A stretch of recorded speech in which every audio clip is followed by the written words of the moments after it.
पिता जिसने युवाओं में अपने बेटों के हाथ में रोजगार देखने की उम्मीद की और उनके बेटों के हाथ में, बच्चों के हाथ में रोजगार नहीं, नशा था, नशा था।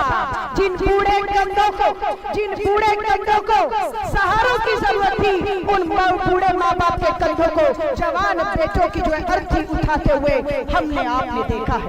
आज भारतीय राष्ट्रीय युवा कांग्रेस की नौकरी दो नशा नहीं, ये मुहिम उन हजारों माँ बाप की उम्मीद की किरण बनकर आई है। मैं उन्हें विश्वास दिलाती हूँ, हम मेरी चोटी का जोर लगा देंगे। भाजपा राज्य हो या देश का कोई भी राज्य हो जहाँ से नशा फल फूल रहा है और सरकार को नशे के धंधों से काली कमाइयां आ रही हैं, और ये काली कमाइयां जो नशों से आ रही है वो सत्ताधारी दिल्ली में बैठी पार्टी अपने चुनावों पर लगा रही है। हम सबको मिलकर इन्हें विफल करना होगा।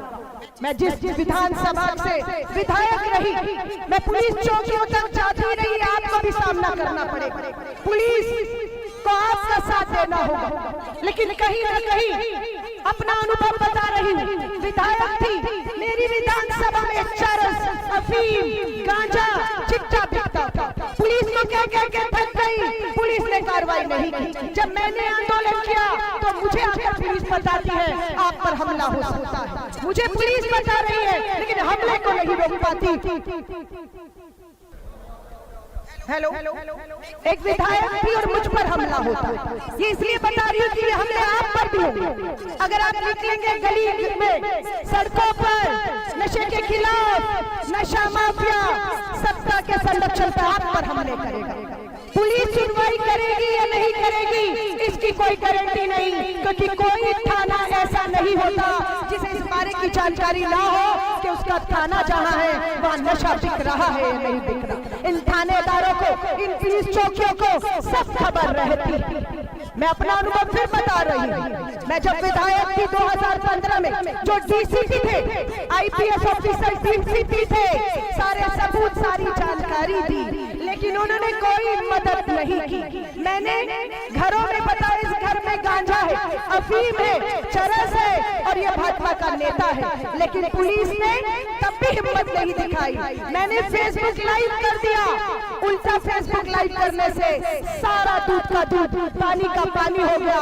आज भी वो फेसबुक लाइव 50 लाख लोगों ने देखा, पर क्या हुआ, आधे घंटे के अंदर पुलिस मेरे घर मुझ पर एफआईआर करने आती है कि आपने घुसपैठ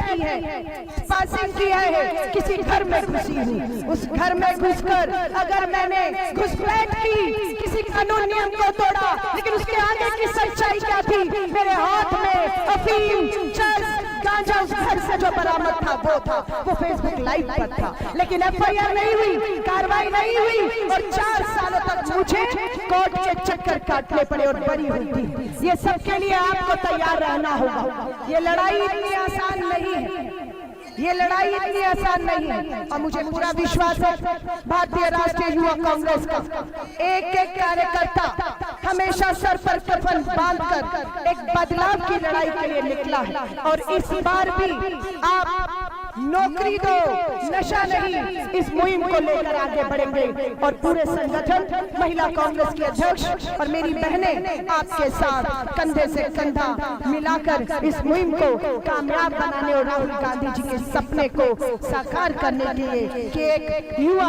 शक्तिशाली युवा, ताकतवर युवा, देश में समय के साथ बदलाव लाने की ताकत रखने वाला युवा अब आगे आएगा। मैं उन्हें शुभकामनाएं देती हूँ। जय हिंद, जय